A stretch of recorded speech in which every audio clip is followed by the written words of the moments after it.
ఒకే T20 ప్రపంచ cup సీజన్లో అత్యధిక పరుగులు చేసిన ప్లేయర్గా షాహిబ్జాదా ఫర్హాన్ సరికొత్త ప్రపంచ రికార్డు సృష్టించాడు. విరాట్ కోహ్లీని వెనక్కి నెట్టి పాక్ ఓపెనర్ ఈ ఘనతను సాధించాడు. సూపర్ 8లో భాగంగా శ్రీలంకతో జరిగిన మ్యాచ్లో 38 పరుగులు పూర్తి చేయగానే ఫర్హాన్ విరాట్ కోహ్లీ రికార్డును బద్దలు కొట్టాడు. ఫర్హాన్ ఇప్పటి వరకు ఇదే వరల్డ్ కప్లో 3 హాఫ్ సెంచరీలు, 1 సెంచరీ చేయగా ఈ మ్యాచ్లోనూ సెంచరీ సాధించాడు. దాంతో టీ20 వరల్డ్ కప్లో 2 సెంచరీలు చేసిన ఏకైక బ్యాట్స్మెన్గా నిలిచాడు. ఒకే టీ20 ప్రపంచ కప్లో అత్యధిక పరుగులు చేసిన record team India cricketer Virat Kohli పేరిట ఉండేది. విరాట్ కోహ్లీ 2014 వరల్డ్ కప్లో 319 పరుగులు చేశాడు.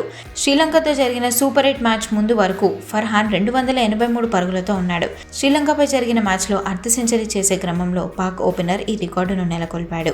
విరాట్ కోహ్లీ 2014 టీ20 ప్రపంచ కప్లో 6 ఇన్నింగ్స్లలో 106.33 సగటుతో 319 పరుగులు సాధించగా ఆ టీ20 ప్రపంచ కప్లో విరాట్ కోహ్లీ బ్యాటింగ్లో రాణించి 4 అర్ధ సెంచరీలు చేశాడు.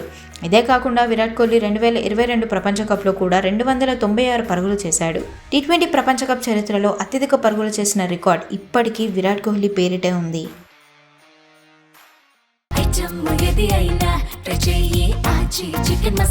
ఆచి చికెన్ మసాలా